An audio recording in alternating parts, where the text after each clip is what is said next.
Okay. Okay, so I think we should start. So if I'm the chair, well, welcome everyone. It's very nice to see you, and we are very grateful that you join us and that you are agreed to discuss our book, Bálint Magyar, The Anatomy of Post-Communist Regimes. And without further ado, I'd like to give the floor to Masha Gessen. Thank you. So as I think some of you know, certainly the panelists know, I'm a big fan and active and permanent reader of this book, which I cannot believe has just been published in Russia. In fact, I think Bálint Magyar, you told me that it went to press the day that the full-scale invasion began. But you know, the work in this book, but also Bálint's work that preceded this book on mafia states has been incredibly illuminating for me in trying to understand Russia. But there are two things in particular that I want to talk about briefly. One is the odd experiment I sort of undertook when I was writing a book about the Trump presidency, which was called Surviving Autocracy. And I had taken to heart something that I'd heard Bálint Magyar say, I think, a few times, which is that our understanding of post-communist regimes is hampered by the use of language that doesn't describe the things that we're looking at.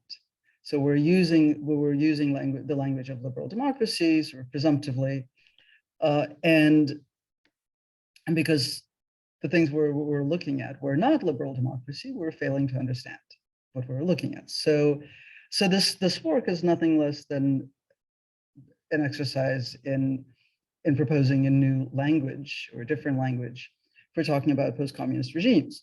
But when I was writing about Trump, I thought, you know, we're having the same problem. We're using the language of liberal democracy to describe something that isn't it. What would happen if I took the language developed by Bálint Magyar and tried to apply some of it to what's happening in the United States? And at first I thought it would just be a starting point, but it actually turned out to be an incredibly productive exercise, at least as far as journalistic writing goes, and in particular the concept of autocratic breakthrough, and autocratic consolidation was completely invaluable in describing the Trump presidency, and I'm afraid will be invaluable in describing whatever happens in 2020 and 2022 in this country. But I think even more relevant to the current moment is what this work teaches us about the way that these regimes, and in particular now I'm talking about the Russian regime, functions economically and personally, and how the elites function in those regimes. Because right now, with the full-scale invasion of Ukraine, we're talking a lot about sanctions, and we're hearing a lot of talk about sanctions that is rooted in faulty assumptions about how relationships work and how corruption works and how the economy works. And I find myself wishing that the people engaging in, in what I think is very lazy and wishful thinking about how sanctions are going to force change, they're going to foment a palace coup. I wish they would read this work to understand how patronal autocracies work and how unlikely it is that a structure like this, and you know what the structure looks like, and how unlikely it is that there would appear the kind of horizontal relationships and horizontal solidarity that would result in a palace coup. And I think I'll stop here and yield to my smarter co-panelists.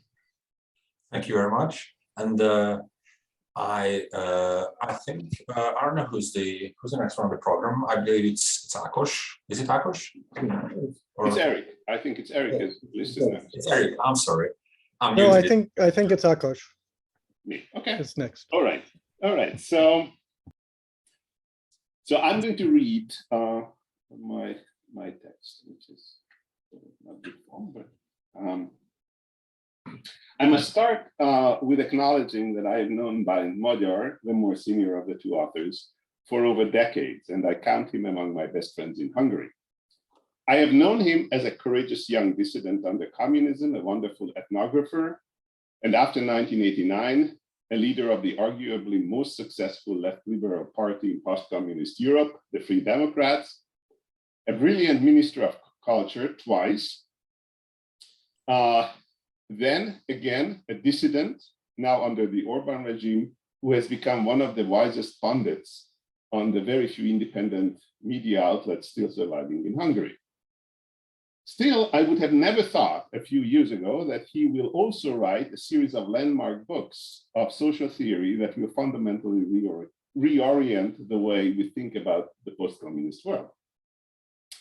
In fact, his earlier book, The Post-Communist Mafia State, The Case of Hungary, is among the most important books ever written about European post-communism.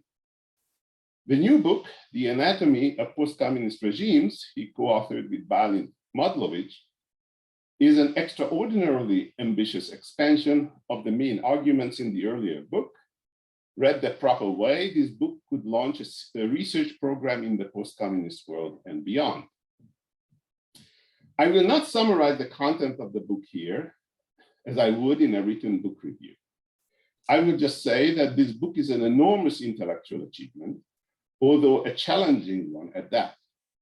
I would like to think that a book of this caliber and written on this topic should not be just right or plausible.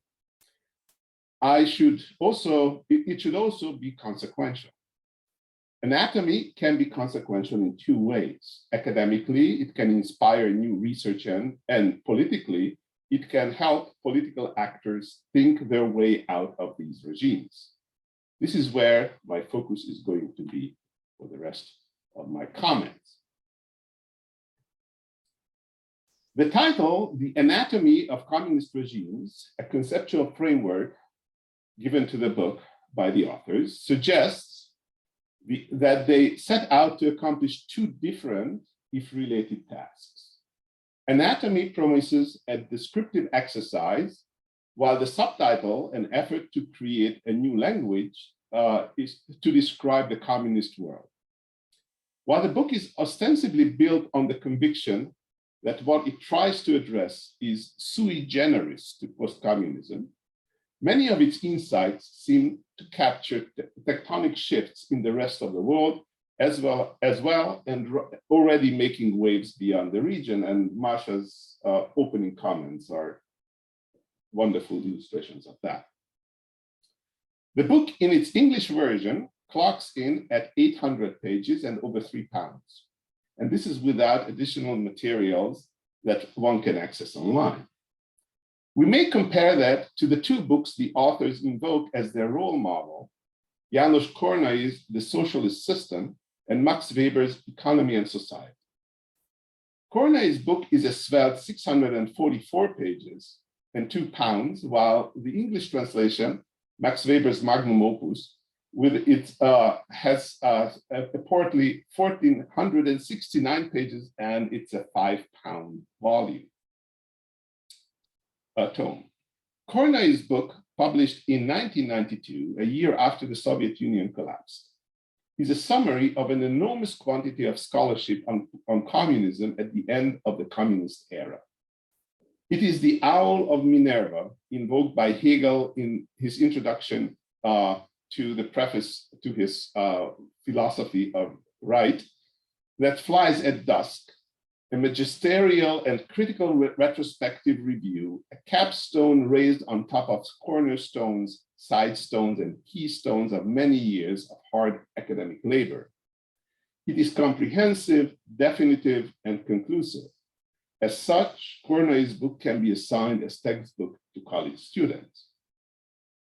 Anatomy could not be any more different.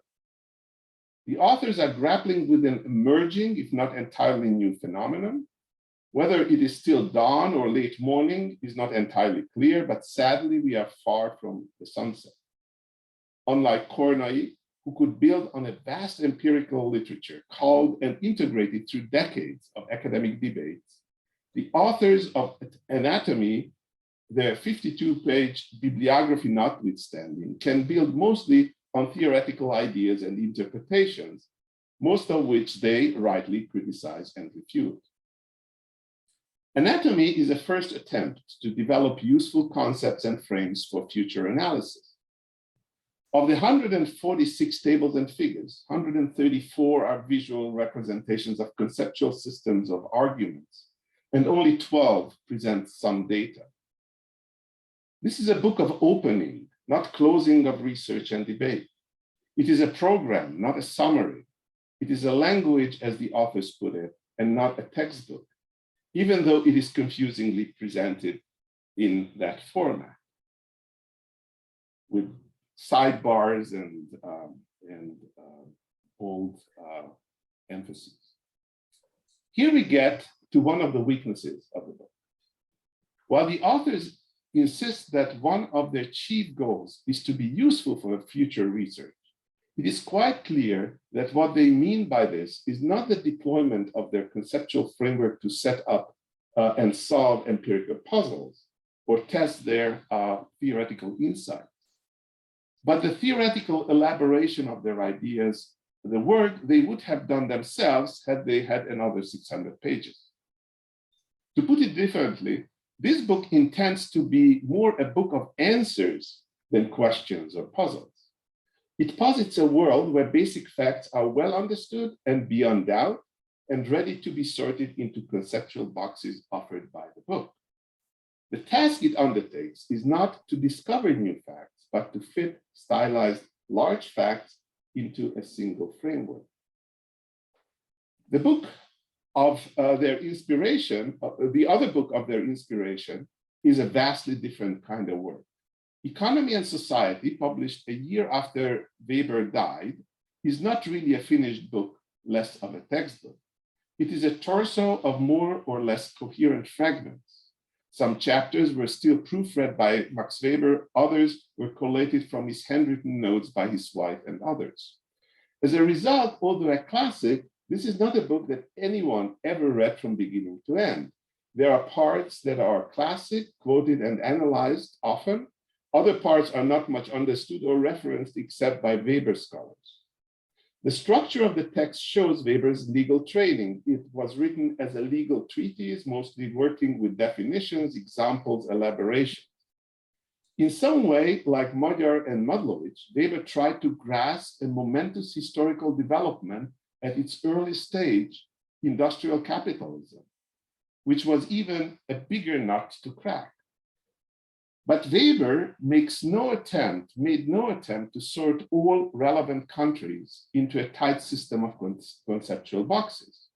Nor was Weber interested so much in countries. He was interested in social phenomena wherever they show up, not national systems or regimes. Weber offered an aid to verstehen, understanding, and knew that conceptual systems that have heuristic power must be simple and cannot be pedantic. Anatomy is a bit too fastidious, too complex, too detailed to carry a heuristic punch. It is unlike Magyar's earlier book on the mafia state. The mafia state is a nice example of a great conceptual tool. It is simple and provides a powerful frame through which many things become meaningful. It decouples legality and legitimacy and forces us to think in new ways about informal ties. It also brings into focus the interconnectedness of power concentration and wealth accumulation. But it is, as all fertile concepts, slightly ambiguous, elastic, open to interpretation, to be adaptable to phenomena unknown at the time the concept was coined. The problem is this: conceptual frameworks depend on the particular question being asked. What is important and what is not depend on the question. Nothing is important by itself. Importance is a relational concept. The physical length of a book can be both important and utterly unimportant, depending on the question we want to address. Sorting books into categories of length can be silly, but here it signals the ambition and the enormously elaborate details that characterizes the book. But let us take examples from the book. Table 3.2, one of the 134 conceptual elaborations, lists 5 different types of parties: marginalized, domesticated, absorbed, liquidated, and fake. This may be an interesting conceptualization if we ask the question, how does Fidesz create the appearance of a competitive party structure in Hungary? But if you want to classify parties in Russia, you may want to have a label for charismatic parties, Navalny's Russia of the future or Nemtsov's Union of Right Forces. It will also become clear that these are parties that pose the biggest challenge to the ruling elite in Russia, at least. The point is not that we can add another category to this list, but to notice that parties are actors, that parties as actors are replaced by charismatic politicians. The relevant classification will now be along the lines of parties that are bureaucratic organizations of a political collective, and parties that are simply vehicles for charismatic leaders. So if our question is not how the appearance of party competition is maintained, but why party competition is just a mirage in these regimes, we may use a different classification simply because the question brings other issues into focus. And we may even revisit our classification of the Hungarian Democratic Coalition, Demokratikus Koalíció, led by Ferenc Gyurcsány. And then we may ask a more interesting question. Is the form of democracy that is built on party politics is still viable? Or is party-based representative democracy on the decline everywhere, and autocratic governments are just taking advantage of a wider trend? Or if you take another example, table 3.4, the typology of oligarchs in patronal regimes. There are 10 types listed, but there is no category for oligarchs who are actual family members, not just members of the adopted family, of the patron, of the chief patron, as Orbán's son-in-law or Nazarbayev's daughters. This distinction between blood relatives or relatives by marriage and adopted relatives may or may not be important depending on the country and the kind of service the patron needs the oligarch to perform. This in turn can raise new questions about the connection between loyalty to the patron and practical requirements of certain types of economic pursuits. The book offers a novel and meticulously specified language to answer questions that are often overly general and ill-defined. Magyar and Madlovics begin from an important insight. To describe a new social phenomenon, one must create a novel language. Language and conceptual frames both reveal and hide. When you choose a set of concepts, there are trade-offs. These trade-offs can be justified only by a well-defined question, which lets you put an enormous part of the world outside the window of inquiry and renders them irrelevant. Then one can simply swat those most questions of omission away as immaterial whataboutism. The ambition of delivering the full anatomy of post-communist regimes makes this defense very difficult. Focusing on regimes, the book really concentrates on countries in what used to be the Soviet bloc. Not coincidentally, the country for each regime is coterminous with the nation state. All multinational federal states disintegrated in the region, right?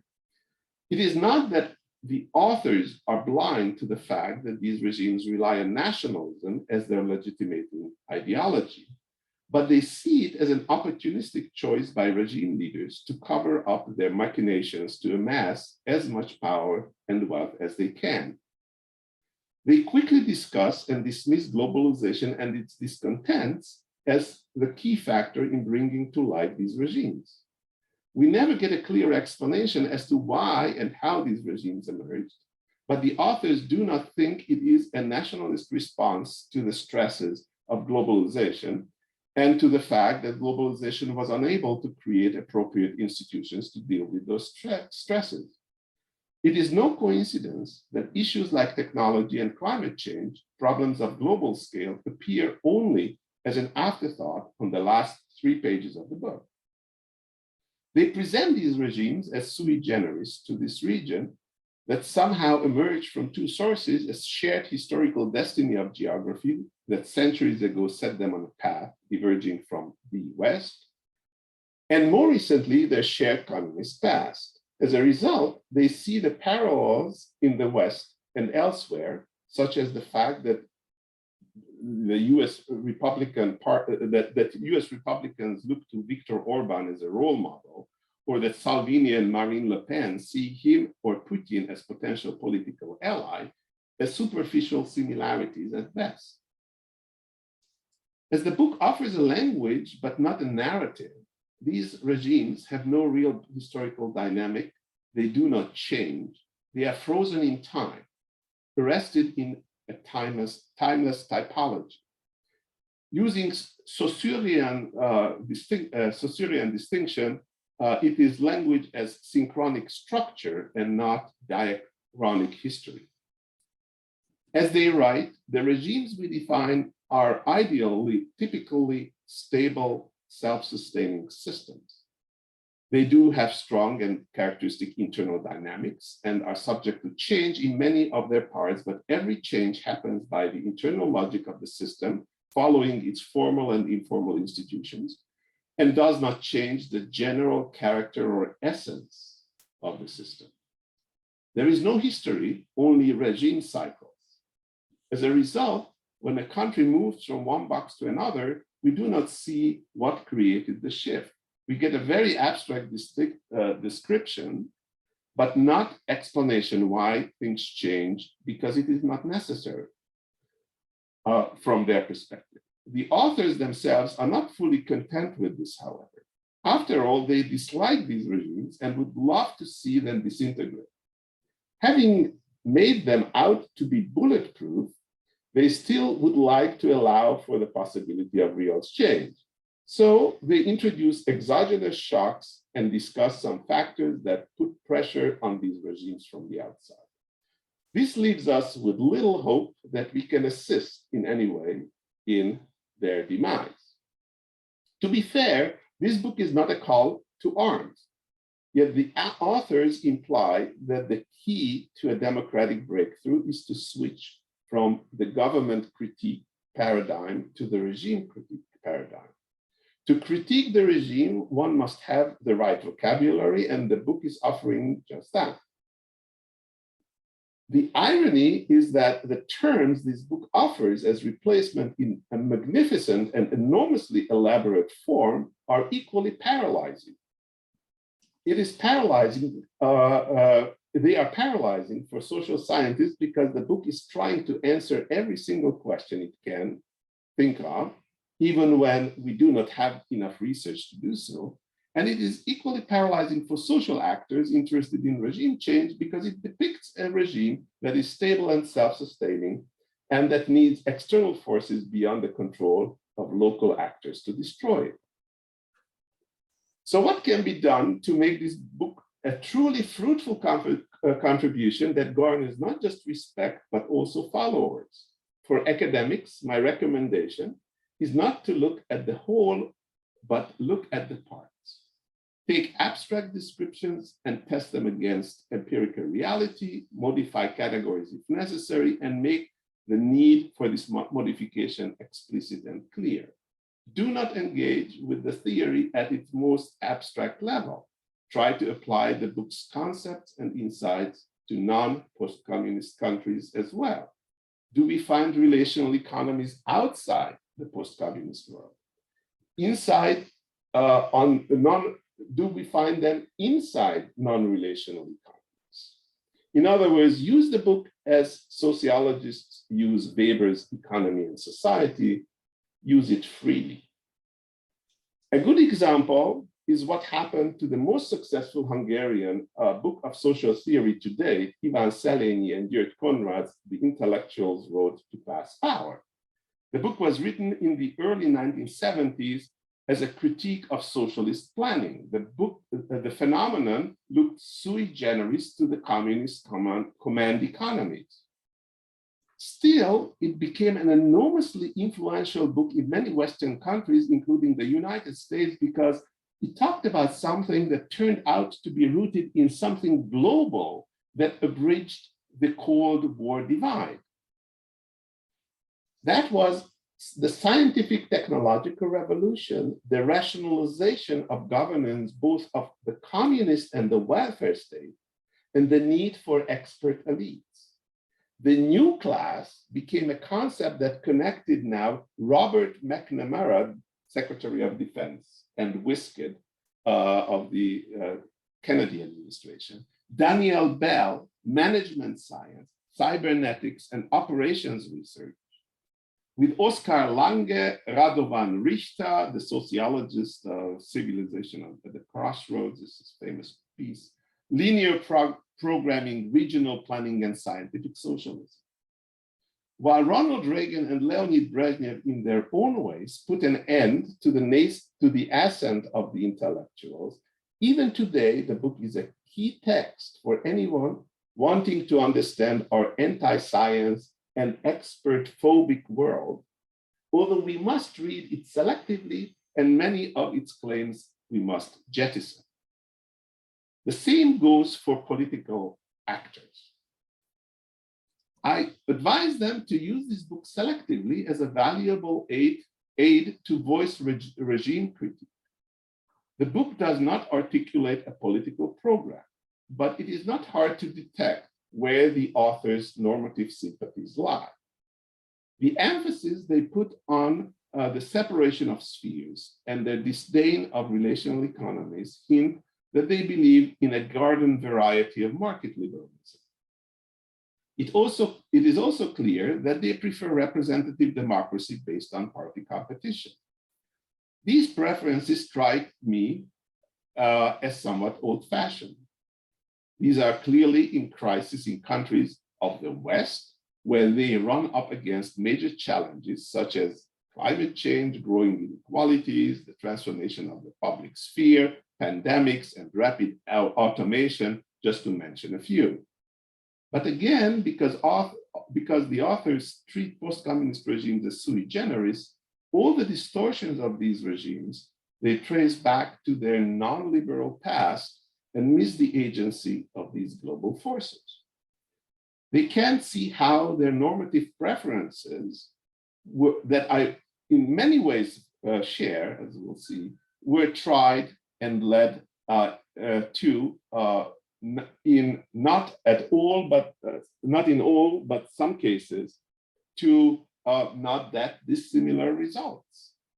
In my opinion, which reflects my own normative stance, and which also shares the author's basic commitment to freedom, equality, and justice, political actors who decide to take on these regimes will have to look beyond this nostalgic normative horizon. When a book of this enormous scope and excellence and theoretical ambition is written, the only way forward is through criticism by more empirical research.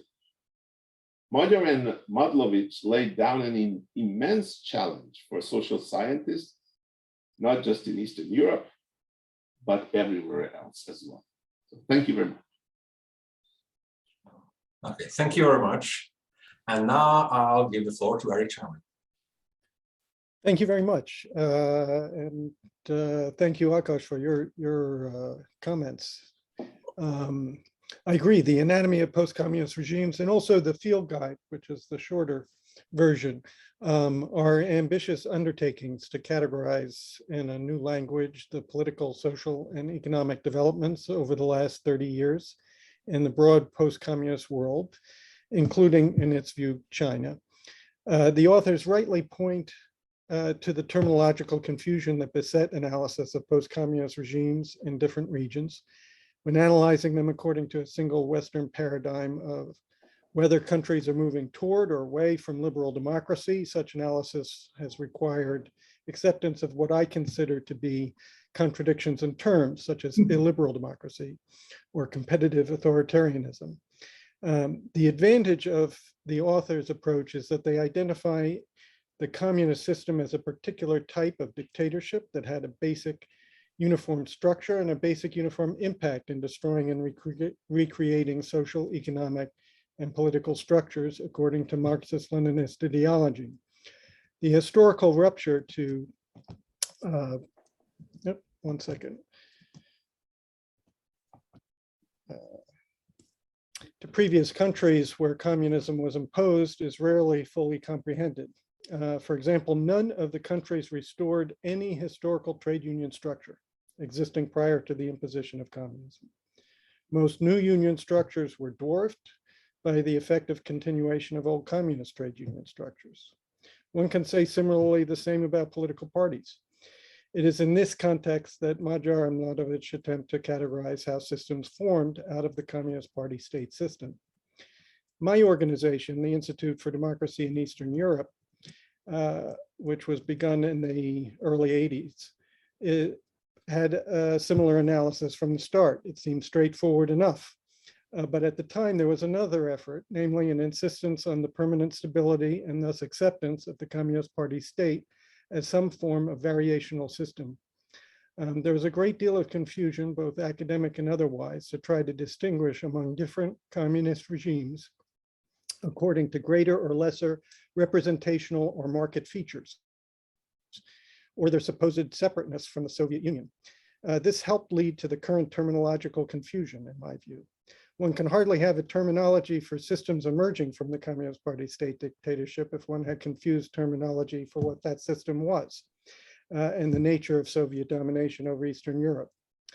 There is much to commend in what Magyar and Madlovics have done, creating a different analysis based on combining the political democracy autocracy axis of János Kornai with the political, sociological, and economic axis of patronalism. It can help in developing new language of the types of state we are dealing with and how to evaluate autocratic attempts and breakthroughs in the region. Indeed, as Masha points out and the author suggests, the language can have broadened use in describing other states.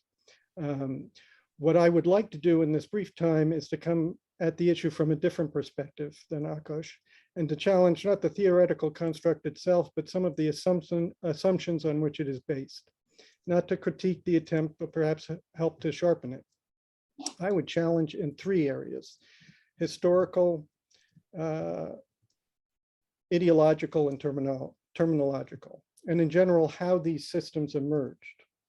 The first assumption is that liberal democracy is a fully descriptive term for what was adopted in some post-communist countries as one pole in the axis. From 1989, the dominant phraseology used liberal democracy to describe Western democracy. It meant democracy not simply as a form of representational government based on majority rule, but as a political system developed over time, requiring institutions of the rule of law and also protection of basic rights and liberties that guarantee pluralism and representation. But the dominant policy of the US and Western European countries was to promote liberal democracy, not in this broad sense, but in its original sense. That is, as a particular form of democracy instituting liberal economic principles or free markets. In this view, the Cold War was not between democracy and tyranny, but between free market-based and state-controlled economies, or between capitalism and communism. This once had been a distinct right-wing framing of the Cold War struggle, but it became the dominant one during the Thatcher-Reagan era, adopted by nearly all Western governments. Former Democratic President Clinton restated this framing just last week at Madeleine Albright's funeral. What we forget with this is that there were historically different philosophical representations within Western democracy. Social democracy, which sought to expand democracy to social and economic spheres; Christian democracy, which sought to express Catholic social teachings and communalism through democracy; national conservatism, social liberalism, and so on. These philosophical and representational traditions remain in full view in post-war Western democracies, and even in the EU. But what Western governments and institutions largely sought to superimpose onto the collapsed communist systems of the East was the original form of liberal democracy, namely democracy to institute liberal economics, which affected all other reforms and helped restrict the foundational economic and political structures in many post-communist regimes, including the range of trade unions and political parties. Generally, the many Western philosophical traditions were truncated. Within this basic terminological assumption is a second, that there was uniform support for the broad concept of liberal democracy throughout the former Soviet bloc and Soviet Union. While politologists or democracy promotion institutions assert this, it is rather more a myth than reality. Western policy was very different, with broad consequences to consider within the anatomy analysis. So long as the Communist Party state no longer existed, Western democracies cared very little about what political parties or even political systems succeeded it. Unlike in the post-World War II period, where democratic political systems and parties were specifically favored to overcome fascist tyranny, Western governments largely accepted reconstituted communist parties, nationalist, and even fascistic parties, as in Romania and Slovakia, as well as autocrats coming out of the KGB and Politburo, so long as free market systems were introduced and foreign direct investment allowed. One might say a patronal system was thus encouraged per force, not just a development from within. The long trajectory to such political neutralism is seen in relation to the EU and Hungary, where the EU ignored over a decade of trampling of liberal democracy, broadly speaking, so long as foreign investment was protected. Similarly, in relation to Germany and France's policy towards Russia. In general, it was only in countries with democratic traditions, such as the Baltic states, Czech Republic, and Poland, that liberal democracy, broadly speaking, took greater hold in the post-communist period. And it is these countries that largely are not identified as patronal systems. A second corollary to this, Western policy especially did not seek to establish democracy in the former Soviet Union, as originally constituted in 1924, but rather to propitiate Russian assertion of imperial sway over the post-Soviet space. As a result, Western democracies were entirely indifferent to whether Belarus or Ukraine, which had democratic traditions, actually achieved democracy, and fully tolerated and engaged with anti-democratic regimes like those of Lukashenko and Kuchma, and also immediately accepted anti-democratic trends, and thus such as the coup of Haidar Aliyev in Azerbaijan, and thus development of fixed patronal systems. Here I would like to challenge a little the civilizational space concept in the anatomy and the role of the West in perpetuating this idea. Azerbaijan, for example, had an actual liberal democratic tradition, and its first democratically elected government in 1992-93 was that of Musavat, or Equality, and the Popular Front Party of Abulfaz Elchibey, who also represented the Musavat tradition and its free government from 1918 to 20. The Aliyev coup was a clear part of reassertion of Russian dominance, akin to the Soviet takeover. Belarus, Ukraine, Georgia, even within Central Asia, all had certain liberal or democratic traditions that Westerners had no idea of and so ignored when they reemerged during the breakdown and collapse of the Soviet Union. Communist apparatchiks were simply accepted as the dominant part of the new political system. Thus, we saw Secretary of James Baker going to a sauna with Nursultan Nazarbayev to cement a deal for Chevron in the Tengiz oil fields, rather than cement some deal about a new constitution guaranteeing democratic rights. A fourth assumption or assertion is made regarding ideology, this is the last point I'll make, that patronal systems are ideology applying, meaning that ideology is simply an instrument as opposed to ideology driven, as in communist dictatorships. Ideology as a driver is considered to have been lost, while ideology can always be interpreted as being applied rather than driven. This assertion seems to me an extension to all post-communist countries of what is analyzed to be the case for Hungary's Orbán regime and his party's adaptive ideological justifications. Even granting this case, such an assertion seems less applicable to Russia, Hungary's partner in the patronal autarky part of the pyramid. Russia's full invasion of Ukraine, not to mention its earlier invasions and interventions. Indeed, its actions since 1992 in fostering frozen conflicts throughout the post-Soviet space speak to a much more ideologically driven system than is allowed for in the autocratic patronal system analysis. And this is reflected today. Putin now expresses a full restoration of a form of late Stalinism, which adopted extreme Russian nationalism as its base on a fascistic scale, an ideology that remained instated within the party state system and especially in its state security structures until 1991, and has been perpetuated within the new Russian Federation. It seems to me in this regard, the patronal system analysis cannot explain the external behavior or even internal basis of Russia's evolving system. Whether under Putin or even under Yeltsin, both of which relied heavily on the restoration of the national security state structures of the communist regime and thus its basic repressive and imperialist character. While its earlier actions may have been dismissed in this regard, I would argue that Russia's brutal invasion of Ukraine must allow for the inclusion of ideology as a driver within an analysis of post-communist states. As I began, I think Bálint Magyar and Bálint Madlovics have undertaken something very important here, as Ákos said. And so I do not critique the undertaking, but wanted to offer some counterpoints in the analysis, and I hope they are useful. Thank you very much. Now we are going to reply with first of all, thank you very much for all of your comments. They were very interesting and insightful. First, Bálint is going to reply. I'm going to use my chairmanship to pass the first opportunity to reply to him. Then I will reply, and I would like to ask the audience if they have any questions. They can write it in the chat, I guess, so we can read them. And also after we reply, we are going to open up the panel for Q&A for the rest of the time. So Bálint Magyar. Yes. Thank you very much for Masha, Ákos, and Eric for their remarks and those lot of praises what we got for this book, and not only the criticism. We thank for that as well. First, I would start what Masha said. I had always the experience that as I'm going far and farther towards the east, meeting audiences in Belarus, in Russia, in Ukraine, or in Central Asia, I have always the feeling that they really understand this language very much. They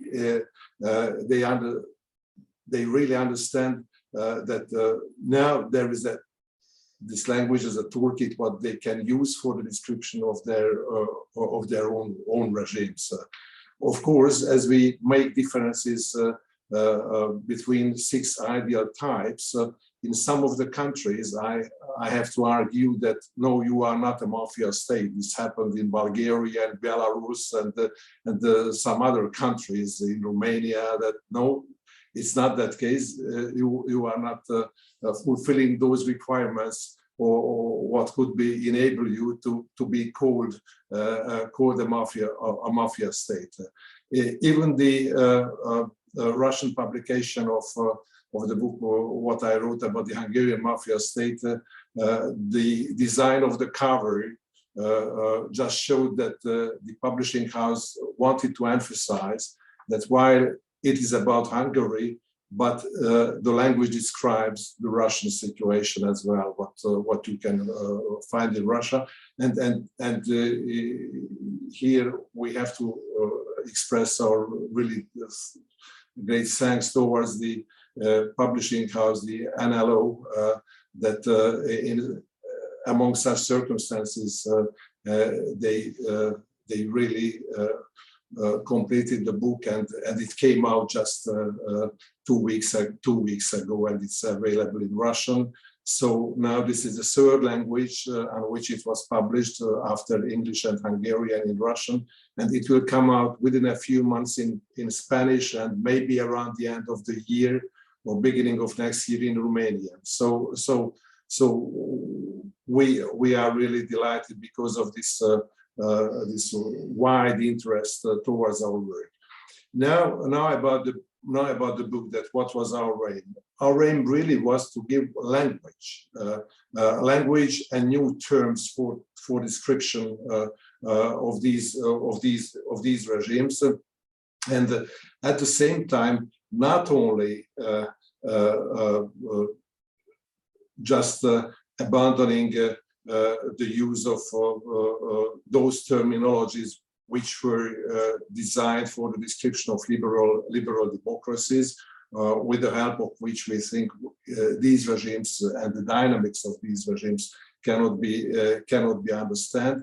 But we wanted to dissolve three hidden, unconsciously used axioms, which was behind the language what is mainly used for the description of liberal democracies. The first is that the separation of spheres of social actions is completed. It's an assumption that the political sphere, the economic and the communal sphere is just separated, and the relation between the spheres is transparent and formalized.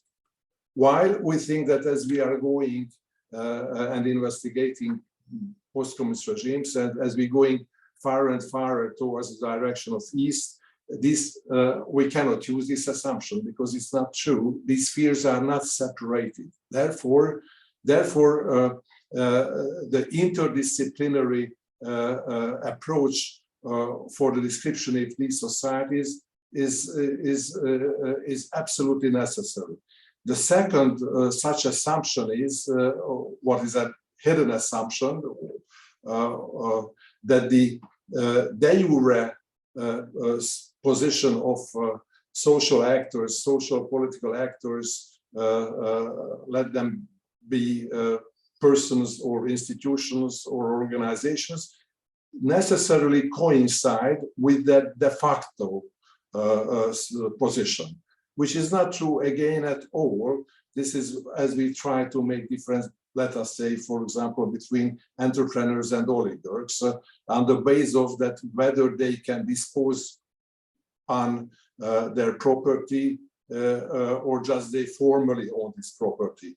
And the third such assumption, what we saw, that the state necessarily pursues common good, and only there are deviations when some actors of the state are corrupt or they pursue not the best public policies, but the state as it is pursuing common good.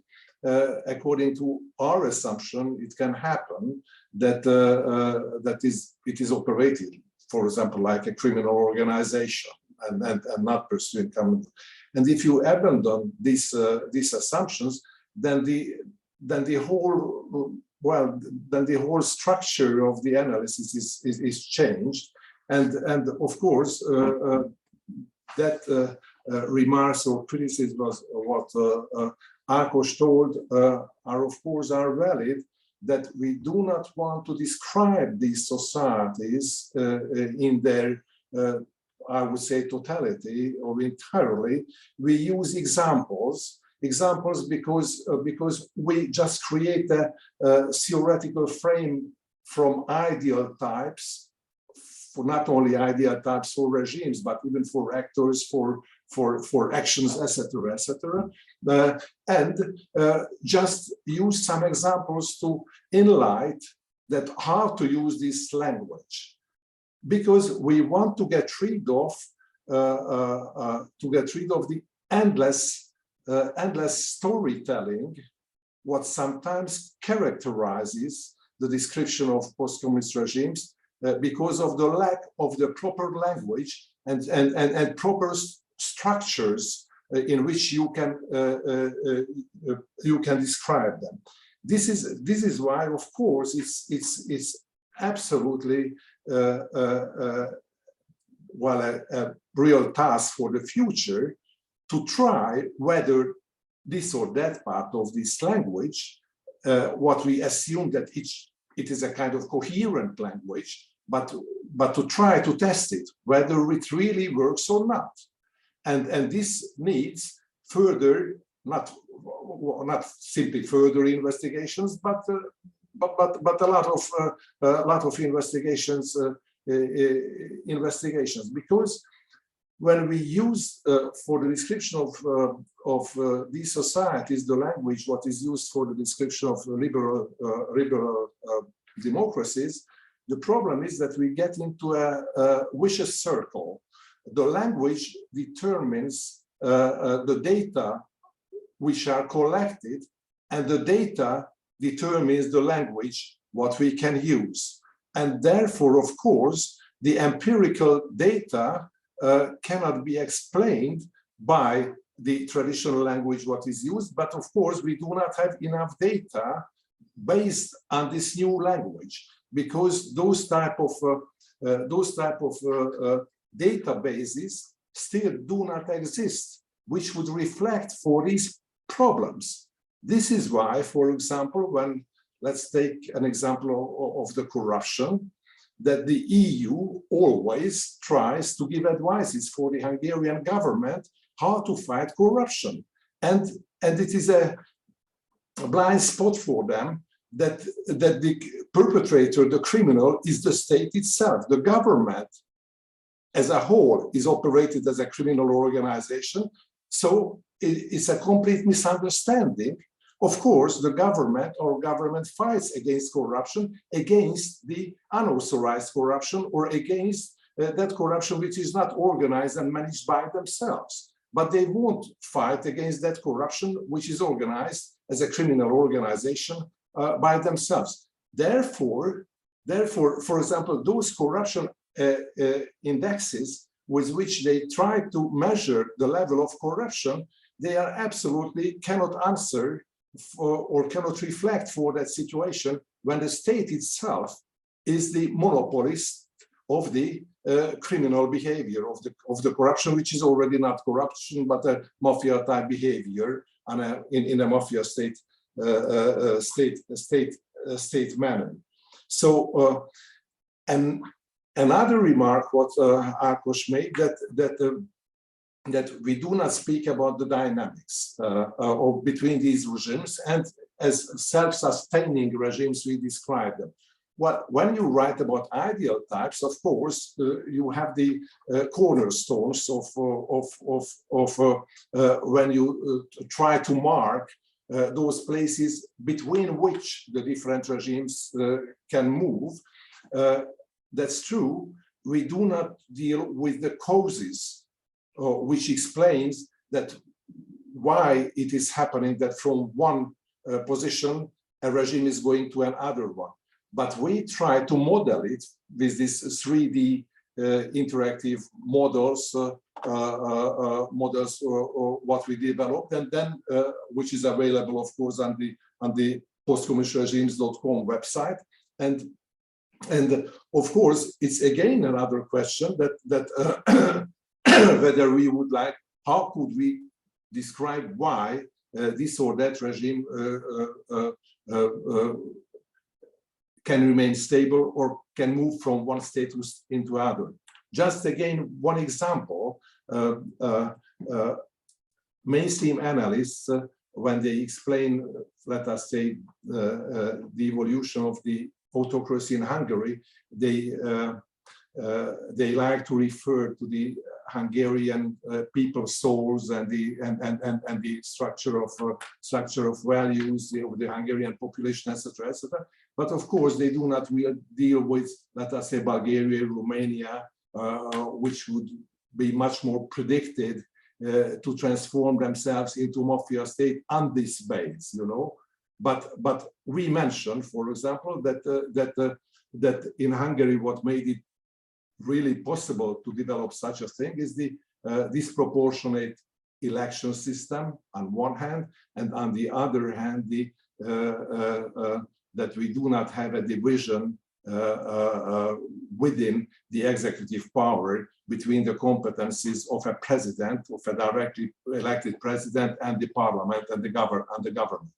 Well, in Romania and Bulgaria, let us say, or in Slovakia, just these two institutional obstacles can hamper that these societies, these regimes could evolve into a mafia state. I think that if they would have such a disproportionate election system, if they would have such a disproportionate election system, what we have, they would be the same type of mafia state, because then the monopoly of political power could be seized by a single patron-client network, what was not the case in Romania or in Bulgaria, where this patron-client network, they are competing with each other, but none of them can liquidate the other networks totally, or subordinate to itself the other the other networks.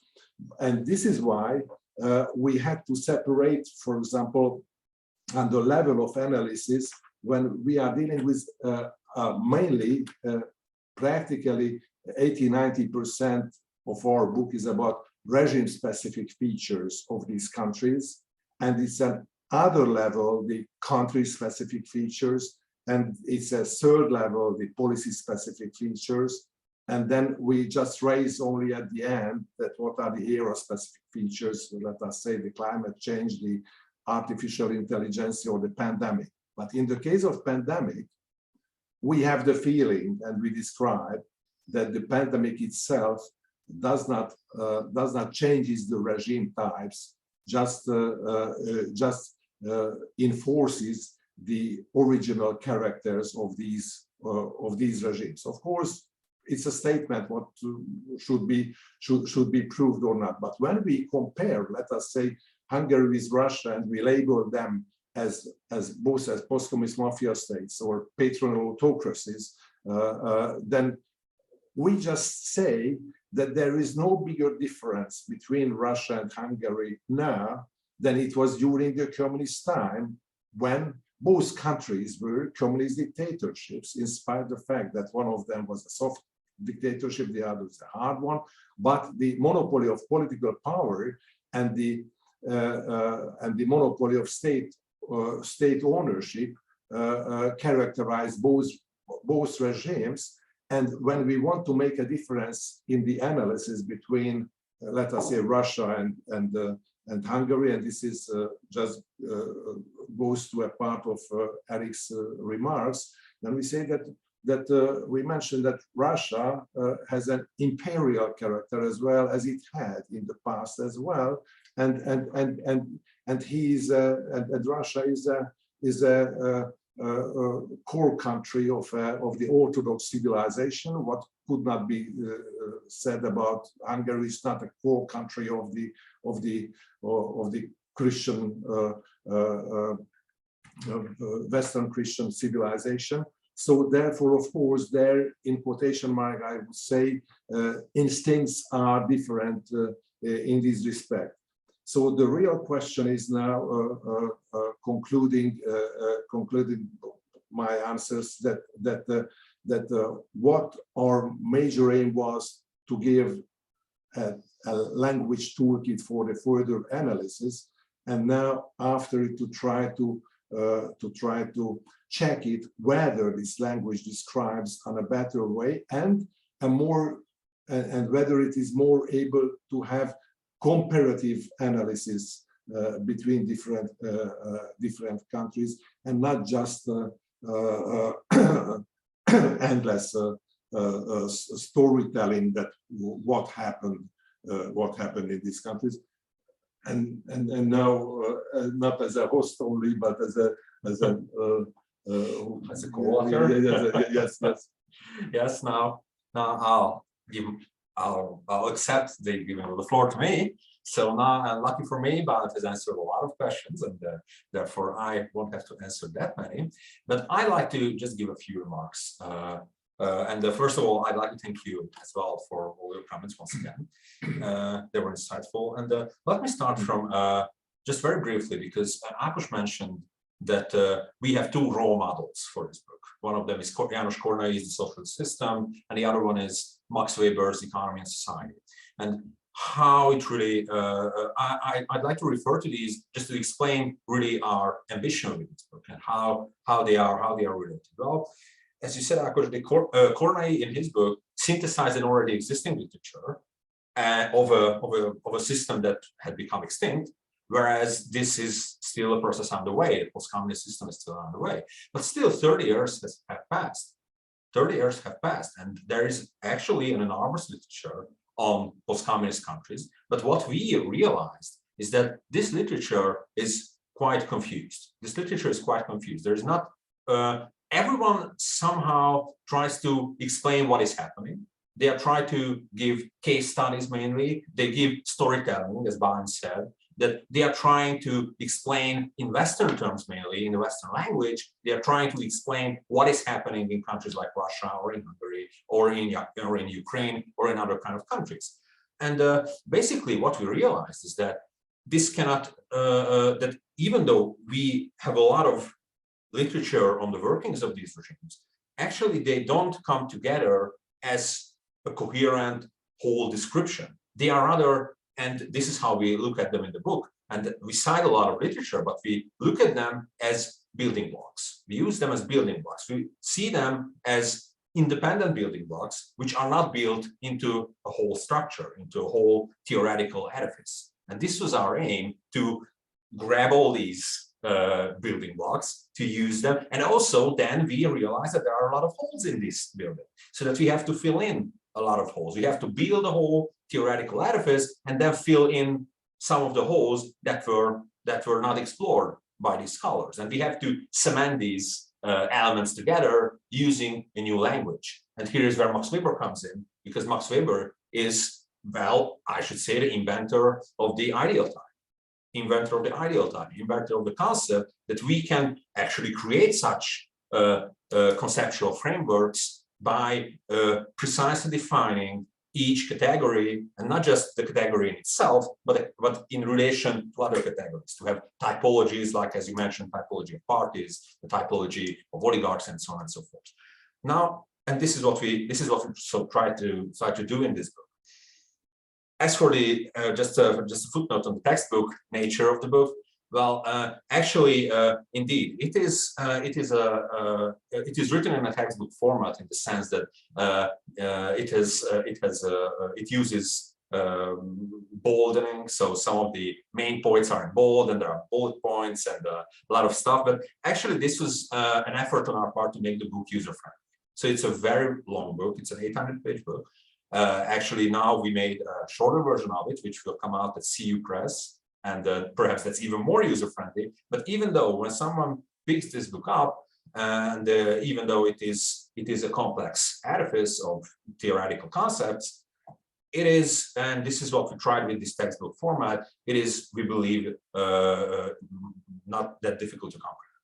Now, just very quickly on when you said that, Ákos, about these typologies, and there are party system typology and the oligarch typology. Just one example on how, for example, this framework can be used.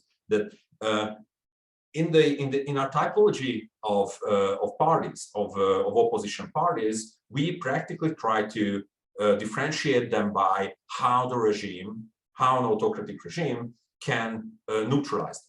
And actually, when we looked into the Russian case, and this is already in the Hungarian version of the book as well as the Russian, we actually added a new type, which was aborted party, which we defined as a subtype of the liquidated party being the one that's, well, liquidated by the regime. So by financial means or other means, it's driven out of the playing field. But we added another type when we realized that there should be a new type, which is the aborted party, which is not allowed to be born, like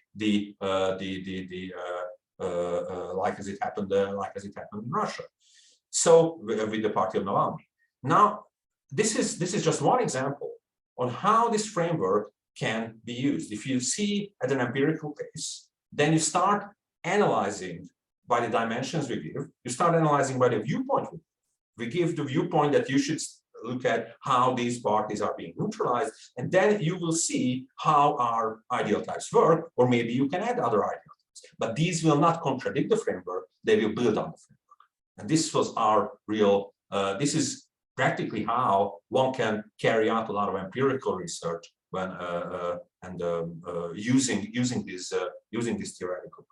Now, about that the regimes don't change and we don't explain them, just like to mention that actually in the end of the book, there are very short case studies. So I wouldn't even call them case studies. They are like illustrative sketches, mainly to just show how these regimes, 12 countries that we chose, how they developed over the last 30 years.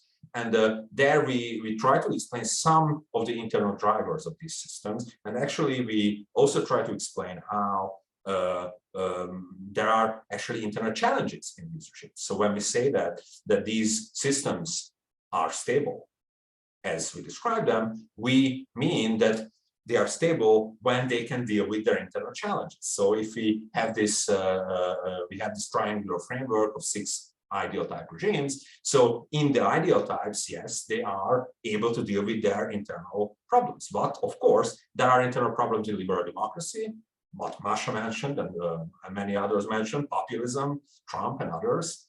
There are internal tensions in a patronal autocracy as well. So there are opposition movements. There can be, if the regime has not yet reached autocratic consolidation, then there can be new movements spring up and the regime has to do something with them. Or if it is unable to, it might actually be overthrown, as it happened in some cases of all revolutions. So these kind of changes actually can happen, and we also try to refer to these in the book. Now, just very briefly, because I know that being the chair, I know that there won't be anyone interrupting me because I should be interrupting myself. But just very briefly on that. About Eric saying that, well, just 2 points. Well, on liberal democracy, that on that liberal democracy was actually free markets were mainly promoted in post-communist countries, whereas liberal democracy, well, it's not that a clear concept because there are many types of it even in the West, like social democracy, Christian democracy, and the like. Now, actually, we try to develop a framework, and we use this liberal democracy framework or term because we tried to develop the framework for the post-communist world. So we didn't want to go into the details of the differences between Western regimes. Now this framework, this whole book, The Anatomy of Post-Communist Regimes, defines its scope in Central and Eastern Europe, the post-Soviet countries, including, of course, Ukraine, Russia, Central Asian countries as well, and China. China as well, which, as Eric mentioned, we include as post-communist because it's no longer a communist dictatorship, but it has changed, it has undergone a model change to market exploiting dictatorship, which is the other type of dictatorship we define in the book. So, but we didn't want to go into other types of liberal democracy or other types of democracy in that sense in the Western world, because the book is not developed for the Western world. However, there is this kind of democracy we actually define, and that's patronal democracy. Patronal democracy, as it happens in the case of Ukraine, or happened, sorry, as it was the case in Ukraine or in Bulgaria and Slovakia and other countries. So the main difference between liberal democracy and patronal democracy is that in a liberal democracy, parties are really parties. There, as Bálint said, the de jure and de facto position of them is they coincide and they are confined to the political sphere in being political actors, they are pursuing power. But in the case of patronal democracies, actually there are informal patron-client networks, political economic clans that are just using these parties. The actual decisions are not made within the parties, but within these networks, and these networks are competing against each other, and they are trying to access as many power and state resources as they can so that they can accumulate power and they can accumulate wealth. So this is a kind of non-ideological, as Eric said, but ideology applying kind of actors that exist in high numbers in a country like Ukraine or Bulgaria, where there is a patronal democracy. And this is actually what makes them a democracy, not that there are informal networks, but that they exist in high numbers. There is not a single one. Power is not concentrated in a single hand, but it is divided between many networks who cannot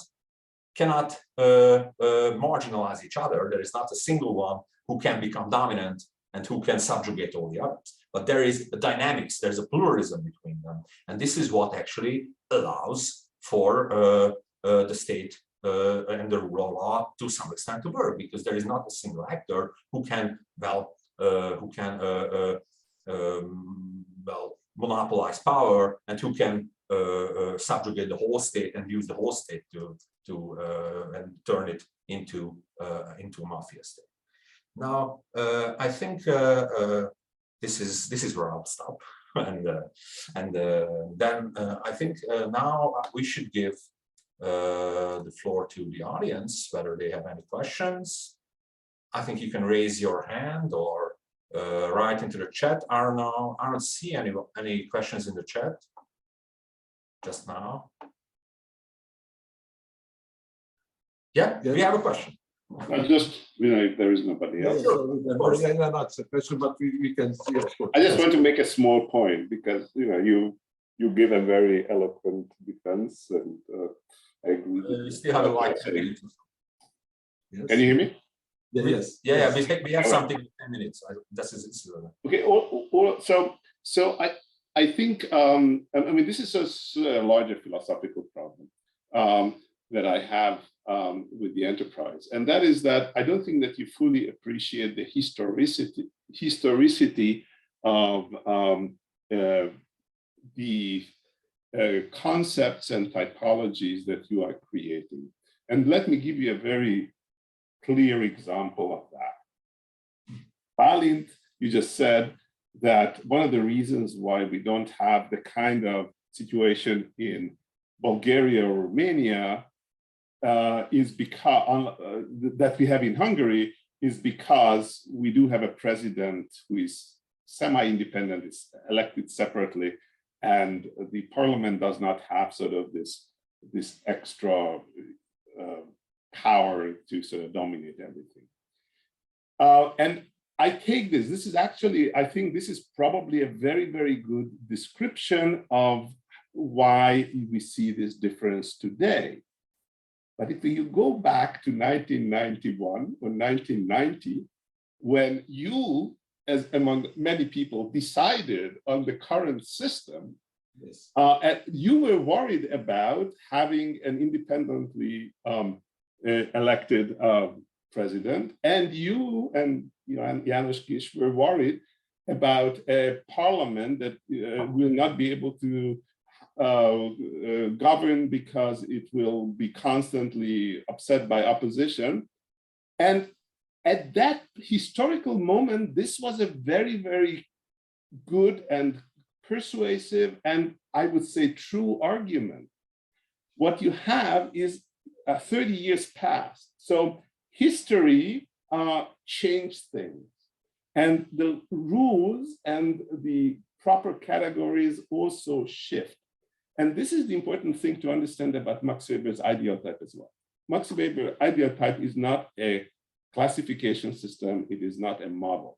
It is let's not go into the weeds, but I mean, it is basically something that helps you to understand something, and it is constantly evolving. So there is not one ideal type of, say, charismatic authority. There are many.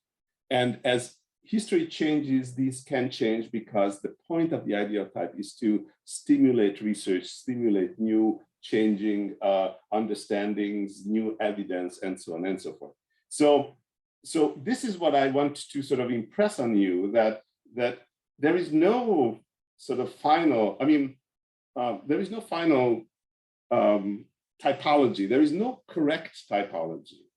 The typology has a historicity just the same way as these societies have a historical development. And this is the thing that I was missing from.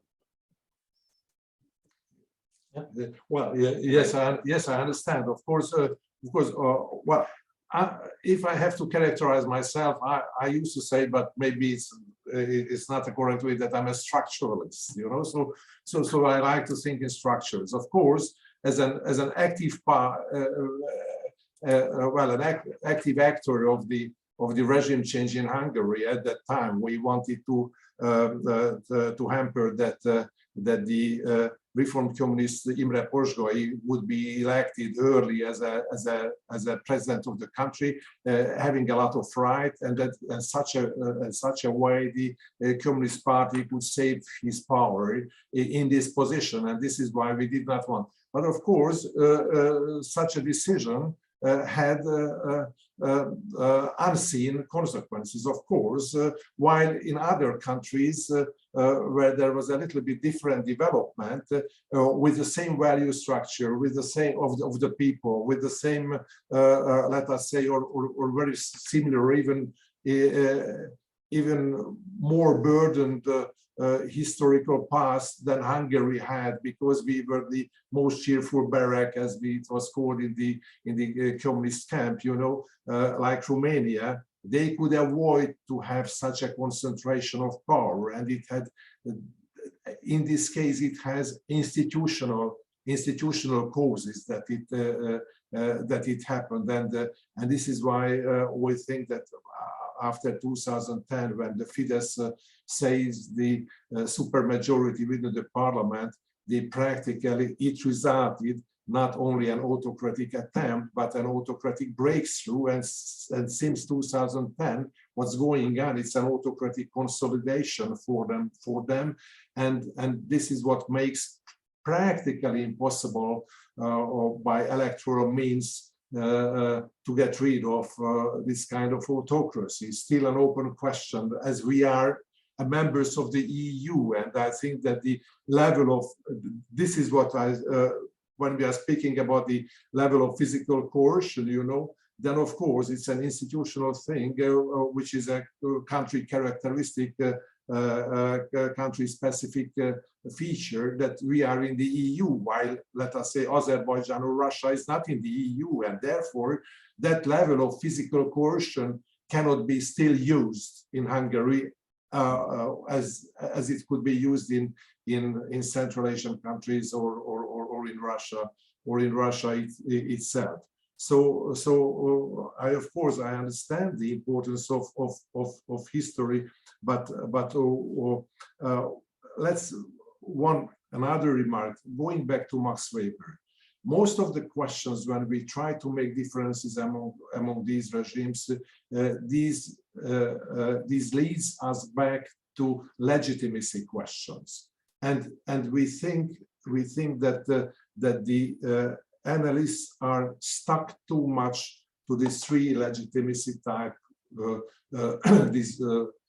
introduced by Max Weber, the charismatic, the traditional, legal, rational legitimacy. And we think that in most of these regimes, which are not can be considered to be liberal democracies or at all democracies, but the four other types, they have a substantive rational legitimacy, because now I think that the popular legitimacy or civic legitimacy is unavoidable in these countries. And if you have an autocratic regime, still you have to pretend that you have a civic legitimacy, and you can explain this. For example, this is why that one of the most important corner points of our analysis is the question of legitimacy. This is why, for example, the populism for us, on the first place, this is a legitimacy challenging the legal rational legitimacy, and not, for example, as an ideology, as they try to explain in the mainstream literature, that it's ethno-nationalistic, nationalistic, anti-elitist, etc., demagogic, etc., all these things, because such a way we try to use another language which is tied to this. I know that now we have very short time back, so yeah. I finished now. Yeah, thank you. I think we have time for one more question, if there is one. You can write in the chat or raise your hand or just speak up. I don't know if anyone has. Yes. Yeah, if I can just add to my point, since you were responding, for example, to the whole issue of how to use the phrase liberal democracy. My point is, and I think it's akin to Ákos, is you lose some of the historicity.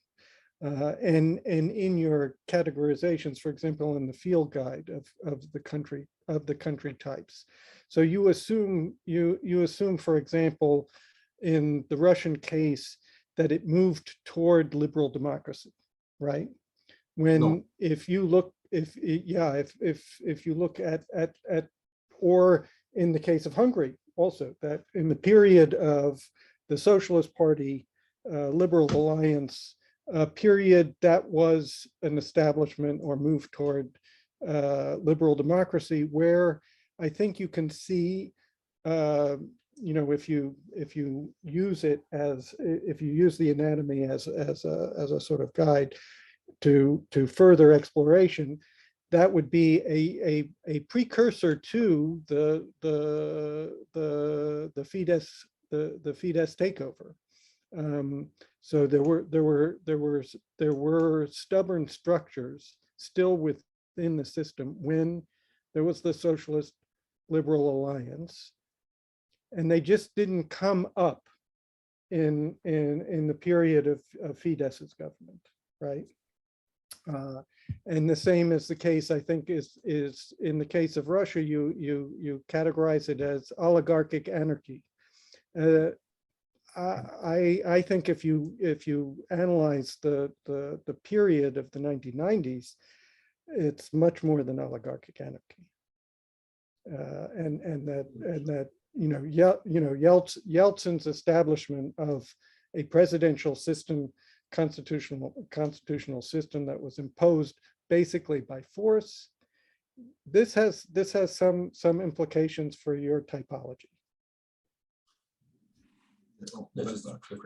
We should show now the primary trajectories. Let's finally, let's very quickly.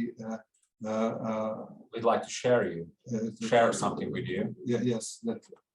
Not this one, but this one. Yes, this Can one. you see it? Can you see now? It's a slide. Yes. Yes. So so make difference between primary and secondary trajectories of post-communist regimes, and within the primary trajectories, we distinguish between four trajectories, and only a few countries going from a communist dictatorship into liberal democracy, like Estonia, Poland, Hungary, in the first place in the early 90s.